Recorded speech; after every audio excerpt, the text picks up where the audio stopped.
it's changed a great deal, but you would expect it to change a great deal because it's been 26 years and the campus has grown from a little less than 3,000 in enrollment to 7,000 in enrollment. So given just the sheer numbers, it would take a lot more buildings. So we've had a lot of academic buildings built during this time. We've renovated all of the dorms and built new dorms and new apartment buildings. And so the growth has necessitated a great deal of change. I then talked to Dr. Burks about one of his favorite buildings, Patty Cobb. The thing that I feel best about that building is the fact that it still looks the way it did. We took special pain, and it's more expensive to do it this way, to maintain the outside appearance. So windows were replaced, but they were replaced with windows that were similar in appearance to what it would have been when the building was first erected. We wanted to keep the columns on both ends of the building and restore those columns because it is a very historic building. So on the outside, it doesn't look as though it has been changed, when in fact all the windows have been replaced, we've redone the roof, we've redone all of the interior. It's just we wanted to maintain the historic significance of the building. But frankly, I'm also encouraged by some of the later things we've done, like building Legacy Park on the west side of the campus to rejuvenate that part of the campus, provide some new modern housing for both married students and single female students. I think that's kind of an exciting new development.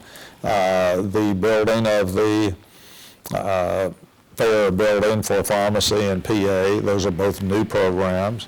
Under construction today, the nursing and the CS&D building, Health Sciences 2, is exciting to me because these are emerging programs for us in many ways, and with some graduate aspects to it that I think are really significant. So it's been fun to see that development take place. We then talked about the challenge of juggling so many construction projects at one time. Well, it's always a challenge. We actually got started in this 5-year period a little bit late because if you'll think back in 2008 and 2009, the beginning of this 5-year period that we're now concluding, we had a huge economic challenge and stock market collapse. And so we basically intentionally didn't do any building for about 2 years. But we had all kinds of plans during this 5-year period, and we've kind of doubled up, and in the last 3 years we've tried to do everything we were going to do in 5 years. Enrollment did not slow down, and so our need continued to go up. So that means that right now, last year and this year, there is a lot of construction underway. The Health Sciences building for nursing and CS&D is about a $9 million structure. Legacy Park Phase 2 is under construction. It's about a $4.5 million operation. Not as visible to you or other students would be about a $3.5 million project on Main Street for a physical therapy program. We have the remodeling of the President's home so that it'll be ready when Dr. McClarty takes office on June 1. And so a number of things under construction right now. We talked about some current construction projects all the way from the new nursing building to Legacy Part 2 and even the new Vice President's office.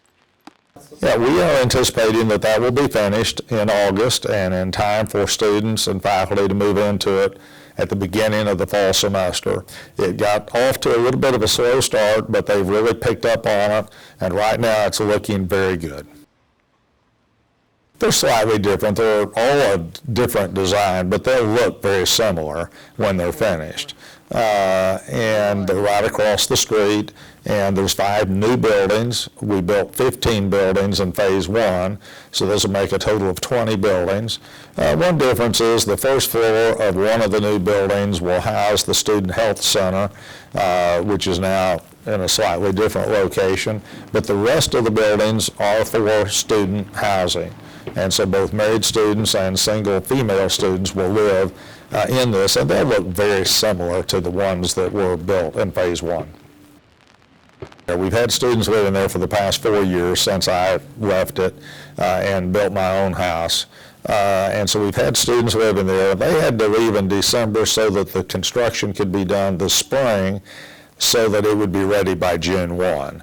Otherwise, there just wasn't time to do that construction because the house is 26 years old and it needed some new flooring and new carpeting and new paint in order to be freshened up to be used this fall. That's really not, that is a suite over that you refer to as the Vice President's suite. That actually is a new office for me. That's where I will move as of June 1. And so that's the work that's being done there, is to make an office for me to move into. You know, I just can't imagine a better time. We have been blessed with wonderful students. We have been blessed with increasing numbers of students. We have, I think, a wonderful faculty and an unbelievably important mission in the sight of God. Therefore, yes, I think it's a great time to be at Harding, and I think we have a very bright future.